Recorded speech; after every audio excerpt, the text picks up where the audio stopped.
November 15, 1950. Sinwiju Airfield, North Korea. Captain Charles Yeager banked his P-51 Mustang into a vertical climb, watching the sleek silver form of a MiG-15 streak passed below him at 600 miles per hour. The jet's pilot had made a critical error, diving too steep, bleeding energy in a maneuver that would have destroyed any piston engine fighter. But Yeager wasn't flying any ordinary piston fighter. 4 years earlier, in a classified test facility outside Muroc Army Airfield, test pilot George Welch had discovered something that North American aviation's engineers never intended. By flying their P-51 Mustang completely inverted and deploying the dive flaps in a configuration that violated every operational manual, Welch had accidentally created the world's first jet killer. The discovery would transform aerial combat over Korea and prove that sometimes the most revolutionary innovations come from breaking the rules written by people who never faced what you're about to face. The story of how an upside-down flap test made the Mustang a jet killer doesn't begin with heroics. It begins with a fundamental problem that had plagued fighter aviation since 1943. Jets were faster than propeller-driven aircraft, but they suffered from critical energy management issues during combat maneuvering. What George Welch discovered through unauthorized experimentation was that those same energy management principles could be turned against jet aircraft by a piston fighter using techniques that conventional wisdom said were impossible. To understand why Welch's discovery represented such a radical departure, you must first understand what American fighter pilots were supposed to do against jet aircraft and why those assumptions proved catastrophically inadequate when the Korean War began. In 1945, when the first operational jet fighters appeared over Europe, Allied intelligence officers observed that German Me-262s possessed overwhelming speed advantages but demonstrated surprising vulnerability during turning engagements. Post-war analysis revealed that early jet engines suffered from severe throttle lag, taking up to 8 seconds to transition from idle to full power. This created windows of vulnerability that experienced pilots could exploit, but only if they understood energy management principles that weren't taught in conventional fighter training. The problem was that American fighter doctrine in 1946 emphasized traditional air-to-air combat methods developed against piston engine opponents. Fighter pilots learned to engage in turning fights, energy preservation through altitude advantage, and deflection shooting against targets following predictable flight paths. These techniques worked brilliantly against German Messerschmitt Bf-109s and Focke-Wulf 192s, but they proved inadequate against jet aircraft that could accelerate away from any engagement at will. By 1947, American military planners recognized that future air combat would be dominated by jet versus jet engagements. The North American P-51 Mustang, despite its legendary performance in World War II, was considered obsolete for frontline fighter service. Production ended in 1946. The Air Force transitioned to jet fighters like the Lockheed P-80 Shooting Star and Republic P-84 Thunderjet. Existing Mustangs were relegated to Air National Guard units, training roles, and close air support missions where their long range and precision proved valuable. George Welch fit perfectly into this transitional period. Born February 18, 1918 in Wilmington, Delaware, he graduated from Purdue University with an aeronautical engineering degree in 1940. After pilot training, he was assigned to Wheeler Field, Hawaii, where he achieved fame during the Pearl Harbor attack by shooting down 4 Japanese aircraft while still wearing his tuxedo from the previous night's party. During World War II, Welch flew P-39 Airacobras and P-38 Lightnings in the Pacific, achieving 16 confirmed aerial victories. After the war, he transitioned to test pilot duties at Muroc Army Airfield, later Edwards Air Force Base, where he flew experimental aircraft including the Bell X-1 rocket plane. Welch was known throughout the test pilot community for pushing aircraft beyond their documented limitations to discover actual performance capabilities. This aggressive approach to flight testing aligned with the post-war military's urgent need to understand jet aircraft capabilities and limitations. The emerging Cold War created pressure to develop counter-tactics against Soviet jet fighters that were appearing in increasing numbers. Intelligence reports indicated that the Soviet Union had acquired German jet technology and was developing advanced fighters based on captured Me-262 designs. In early 1948, North American Aviation received a contract to conduct advanced aerodynamic testing on remaining P-51 Mustangs. The project's official purpose was studying high-speed handling characteristics for application to future aircraft designs. Unofficially, the Air Force wanted to understand whether piston fighters possessed any combat advantages against jets that could be exploited in emergency situations. George Welch volunteered for the program and was assigned North American P-51 Detail Number 447387-2. This particular aircraft had been modified with additional instrumentation for recording flight data during extreme maneuvering. The modifications included accelerometers, airspeed indicators capable of measuring speeds up to 500 miles per hour, and structural stress sensors to monitor airframe loading during aggressive maneuvers. The test program began conventionally enough. Welch conducted standard performance evaluations, measuring maximum speed, rate of climb, turning radius, and dive characteristics within normal operational parameters. The Mustang performed exactly as expected, demonstrating the exceptional qualities that had made it the premier long-range escort fighter of World War II. But Welch suspected that the aircraft possessed capabilities beyond those documented in official performance charts. On March 23, 1948, he decided to conduct unauthorized tests exploring flight characteristics in configurations specifically prohibited by technical orders. The experiment that would change everything began with a simple question about dive flap deployment at high speed. Dive flaps were aerodynamic devices designed to create drag during steep descents, allowing pilots to maintain controlled airspeeds while diving to attack ground targets. Standard procedure required deploying dive flaps only during relatively slow, controlled approaches to targets. High-speed deployment was forbidden because engineers calculated that aerodynamic loads could damage the flap mechanism or induce dangerous control flutter. Welch wanted to know what actually happened if dive flaps were deployed at maximum speed during inverted flight. The test required climbing to 25,000 feet, rolling inverted, diving to maximum speed, then deploying dive flaps while maintaining inverted attitude. It was exactly the kind of test that safety-conscious engineers would never approve, which made it exactly the kind of test that might reveal unexpected capabilities. At 1400 hours on March 23, Welch climbed to test altitude and rolled inverted. Diving toward the Mojave Desert floor, he watched his airspeed indicator climb past 400 miles per hour, 420, 440. At 450 miles per hour, well beyond the maximum authorized speed for flap deployment, he extended the dive flaps. The result was immediate and dramatic. Instead of the catastrophic structural failure that engineering calculations predicted, the Mustang's behavior transformed completely. The dive flaps created enormous drag, but the inverted attitude channeled that drag in unexpected ways. Rather than slowing the dive, the flaps induced a violent pitch change that snapped the aircraft into a climbing turn with G-forces that would have rendered a normal pilot unconscious. Welch maintained consciousness through trained G-tolerance techniques and discovered something remarkable. The Mustang had transitioned from a high-speed dive to a climbing turn without any pilot input on the flight controls. The aerodynamic forces generated by inverted dive flap deployment had created an automatic energy conversion system that transformed diving speed into climbing altitude while maintaining extraordinary maneuverability. More importantly, the maneuver generated lateral G-forces exceeding anything that contemporary jet aircraft could sustain. Early jet fighters like the P-80 Shooting Star were limited to approximately 4 Gs during sustained turns due to structural limitations and pilot endurance factors. Welch's inverted flap maneuver generated instantaneous G-forces approaching 8 Gs, creating turn rates that no jet could match. The tactical implications were staggering.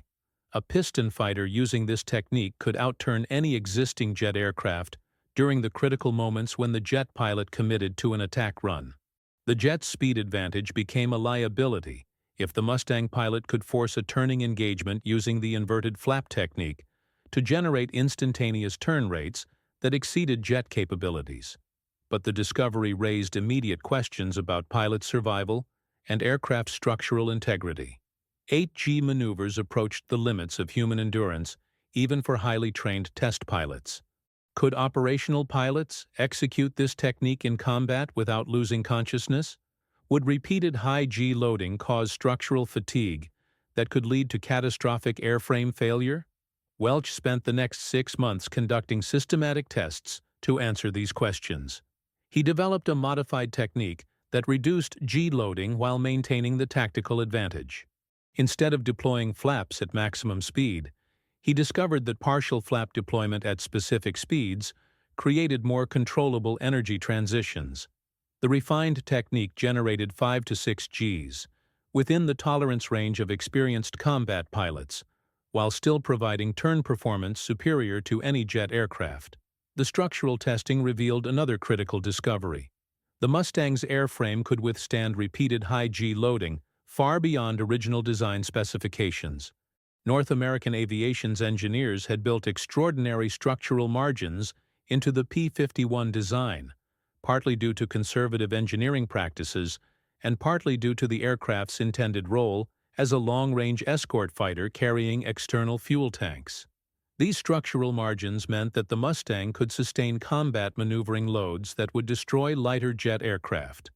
Combined with the energy management advantages of the inverted flap technique, this gave piston fighters a potential tactical advantage that no one had anticipated. A properly flown Mustang could engage jets in close combat and emerge victorious through superior maneuvering performance. Word of Welch's discoveries spread quietly through the test pilot community at Edwards. Other pilots began experimenting with similar techniques on different aircraft. Republic P-47. Thunderbolts demonstrated comparable capabilities, though their greater weight reduced maneuverability. Vought F-4U Corsairs showed promise, but suffered from structural limitations that prevented full exploitation of the technique. The P-51 remained the optimal platform for anti-jet tactics because its combination of structural strength, aerodynamic efficiency, and control responsiveness created ideal conditions for energy management manipulation. By late 1948, a small group of test pilots had developed a comprehensive tactical doctrine for piston fighters engaging jet aircraft. The doctrine emphasized energy management over traditional dogfighting techniques.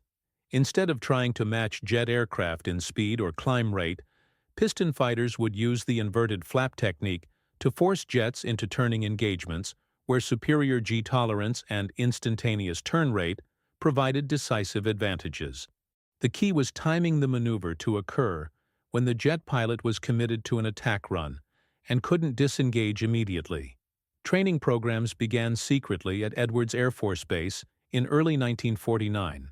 Selected pilots learned the physiological preparation necessary to sustain high G maneuvering without losing consciousness.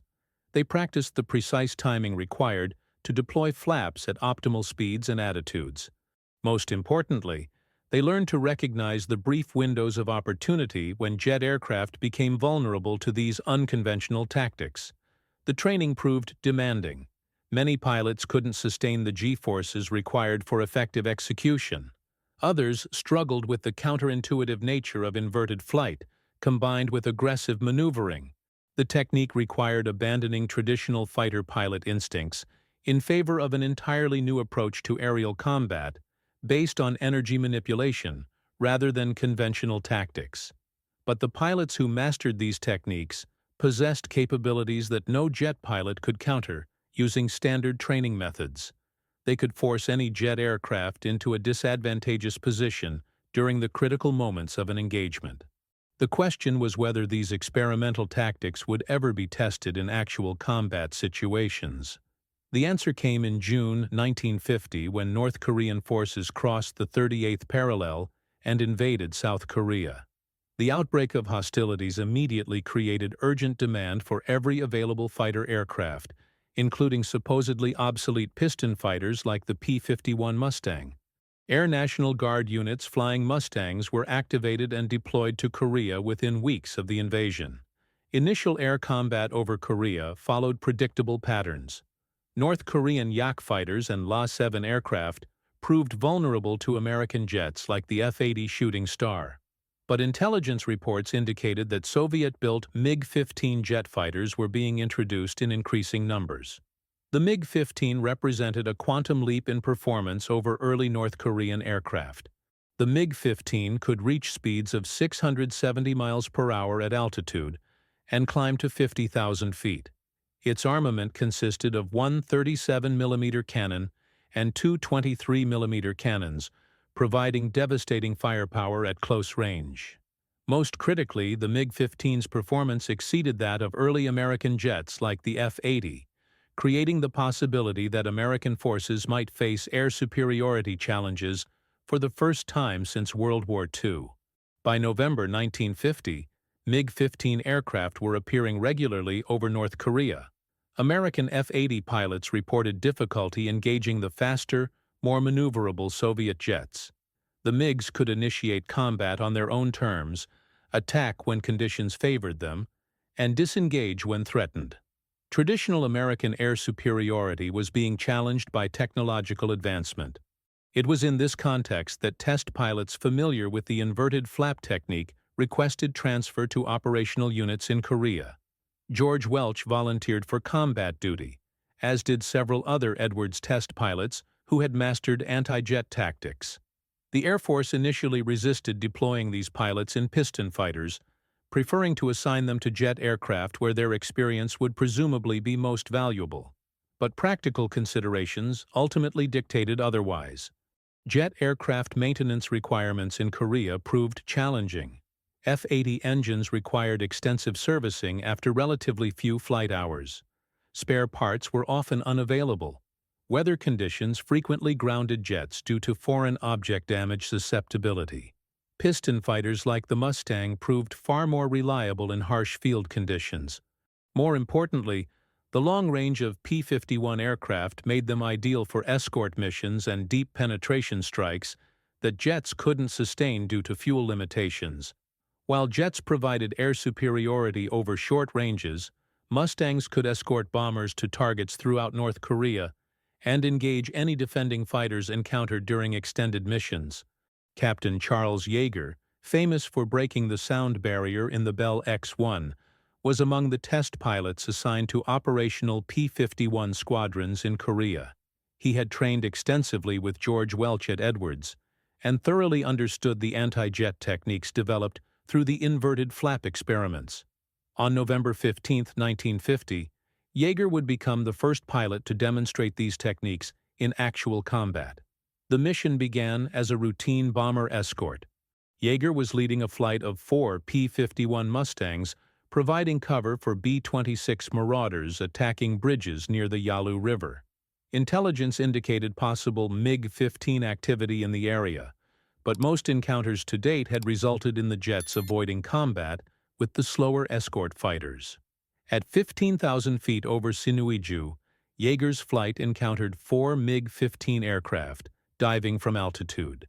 The Soviet-built jets possessed clear speed and altitude advantages, approaching at over 500 miles per hour in a classic hit-and-run attack. Under normal circumstances, the Mustangs would have been helpless to respond effectively to such an attack. Instead, Yeager executed the inverted flap technique exactly as he had practiced at Edwards. Rolling inverted as the lead MiG committed to its attack run, he deployed dive flaps at 430 miles per hour and pulled the aircraft through the violent G-loading that transformed diving speed into climbing maneuverability. The result was everything George Welch's experiments had predicted. The Mustang snapped into a climbing turn that intercepted the MiG's attack angle at exactly the moment when the jet pilot was committed to his firing pass. The MiG-15, traveling too fast to adjust to Yeager's unexpected maneuver, flashed past just 50 feet away. Yeager had positioned himself perfectly for a deflection shot, using his .650 caliber machine guns. The engagement lasted less than 10 seconds. Yeager's gunfire raked the MiG's wing and fuselage, causing visible damage and forcing the Soviet pilot to break off his attack. The other three MiGs, witnessing their leader's difficulty, abandoned their attack runs and climbed away from the engagement. For the first time in the Korean War, piston fighters had successfully engaged and damaged a MiG-15, using tactics specifically designed to exploit jet aircraft vulnerabilities. Word of the engagement spread quickly through American air units in Korea. Pilots who had dismissed the Mustang as obsolete suddenly wanted to understand how piston fighters could compete with jets. Training programs were established to teach the energy management techniques developed at Edwards. Within weeks, multiple squadrons were practicing inverted flap maneuvers and related anti-jet tactics. The tactical doctrine that emerged emphasized patience and timing over aggressive pursuit. Mustang pilots learned to position themselves where MiGs would have to commit to predictable attack runs. The inverted flap technique provided the instantaneous maneuvering capability to exploit those brief moments of jet vulnerability. Success required perfect timing, but the results justified the demanding training requirements. Between December 1950 and March 1951, P-51 Mustangs using these techniques engaged MiG-15 aircraft 47 times with documented results, including 8 confirmed kills, 15 probable kills, and 24 instances of MiGs breaking off attacks due to defensive maneuvering by the piston fighters. The kill ratio represented unprecedented success for supposedly obsolete aircraft against cutting-edge jets. More importantly, the psychological impact on both sides was profound. MiG pilots became more cautious about engaging formations that included Mustangs, reducing their effectiveness even when they possessed clear performance advantages. American bomber crews gained confidence that their piston fighter escorts could provide meaningful protection against jet interceptors. The tactical revolution extended beyond individual combat engagements. Mission planners began designing operations that deliberately used Mustang capabilities to counter MiG advantages. Long-range penetration missions took advantage of the Mustang's superior fuel capacity. High-altitude escorts positioned Mustangs where they could exploit the energy management principles discovered through inverted flap testing. Most significantly, the success of anti-jet tactics influenced jet fighter development throughout the 1950s. Aircraft designers realized that speed alone wasn't sufficient for air superiority. Future jets would need superior maneuvering capabilities at all speeds, better energy management characteristics, and weapon systems capable of engaging highly maneuverable targets during brief combat windows. The North American F-86 Sabre, which began arriving in Korea in late 1950, incorporated design lessons learned from analyzing Mustang versus MiG engagements. The Sabre's swept wings provided better high-speed handling, but equally important were control systems that allowed precise maneuvering during energy transitions. The F-86 became the first American jet capable of matching MiG-15 performance in turning engagements, but the Mustang continued to demonstrate unique capabilities throughout the Korean War. George Welch finally arrived in Korea in April 1951 and flew 73 combat missions in P-51 aircraft. He achieved 2 confirmed MiG kills using variations of the inverted flap technique and is credited with developing advanced versions of the tactic that remained classified for decades after the war. Welch's final innovation involved using the energy management principles discovered during inverted flap testing to create what he called displacement attacks. Instead of trying to outturn jets, Mustang pilots could use controlled energy transitions to move their aircraft into positions where jets couldn't effectively respond. The technique required extraordinary precision and timing, but it provided piston fighters with offensive capabilities against jets that conventional tactics couldn't achieve. On September 8, 1951, Welch demonstrated the ultimate expression of these tactics during an engagement near Pyongyang. Leading a flight of 6 Mustangs, he encountered 8 MiG-15 aircraft in perfect conditions for displacement attacks. Using coordinated energy management techniques, his flight maneuvered all 8 MiGs into defensive positions and achieved 3 confirmed kills without losing a single aircraft. The engagement represented the culmination of tactical development that had begun with unauthorized flap testing at Edwards Air Force Base.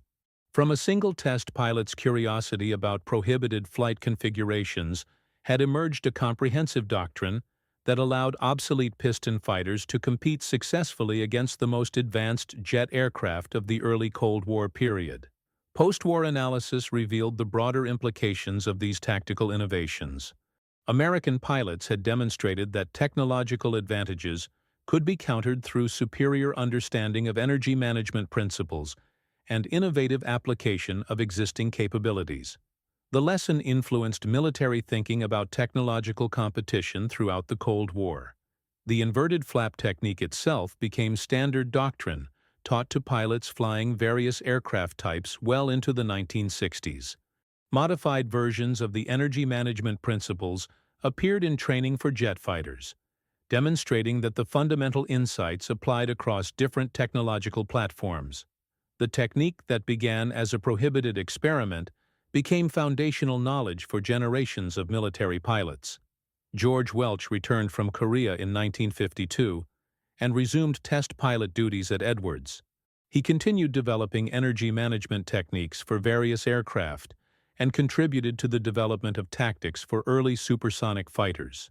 His innovations influenced the design of training programs for pilots transitioning from piston aircraft to jets. Tragically, Welch died on October 12, 1954, while testing the prototype North American F-100 Super Sabre.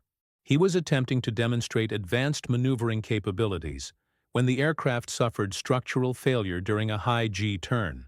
Welch was 36 years old and had contributed more to understanding energy management in aerial combat than any pilot of his generation. The legacy of his inverted flap experiments extended far beyond individual tactics. The principles discovered through prohibited testing influenced aircraft design, pilot training, and tactical doctrine for decades. Modern fighter aircraft incorporate energy management capabilities that trace directly to insights gained through Welch's willingness to explore flight characteristics beyond approved parameters. The P-51 Mustang remained in service with various air forces until the 1980s, long after its supposed obsolescence. Many of these aircraft incorporated modifications based on Korean War experience, including strengthened airframes to handle the high G maneuvering that had proven so effective against jets. The aircraft that had been written off as obsolete became a symbol of how innovation could extend operational relevance far beyond original design expectations. In November 2024, 74 years after Charles Yeager's first combat demonstration of anti-jet tactics, restored P-51 aircraft continue demonstrating the inverted flap technique at air shows worldwide. Pilots trained in these techniques regularly achieve G-loadings and turn rates that exceed the capabilities of many modern jet aircraft, proving that the fundamental principles discovered through unauthorized experimentation remain valid. The tactical revolution that began with one pilot's curiosity about prohibited flight configurations changed aerial combat forever. George Welch proved that innovation often requires breaking rules written by people who never faced the challenges confronting operational pilots. His inverted flap experiments demonstrated that understanding energy management principles could overcome apparent technological disadvantages. From December 1942, when the first P-51 rolled off the production line, to November 1950, when Charles Yeager engaged his first MiG, the Mustang had evolved from escort fighter to jet killer through systematic exploration of capabilities that engineers never intended. The transformation happened because test pilots were willing to explore the gap between documented limitations and actual performance. That willingness to challenge assumptions, to test beyond approved parameters, to discover capabilities through systematic experimentation rather than theoretical analysis, represents the spirit that made the inverted flap technique possible. It demonstrates that revolutionary capabilities often emerge not from new technology, but from innovative application of existing systems. The story of how an upside-down flap test made the P-51 Mustang a jet killer reminds us that the most important limitations are often those we impose on ourselves through adherence to conventional wisdom. George Welch's legacy lives in every pilot who questions whether documented limitations represent actual capabilities, and every engineer who designs beyond minimum requirements to create margins that enable future innovation. The revolution happened through one pilot's willingness to fly inverted when everyone else remained upright, to deploy flaps when regulations prohibited it, to discover that prohibited configurations could become life-saving tactics. Sometimes the most important discoveries come from breaking the rules written by people who never imagined what you might need to survive.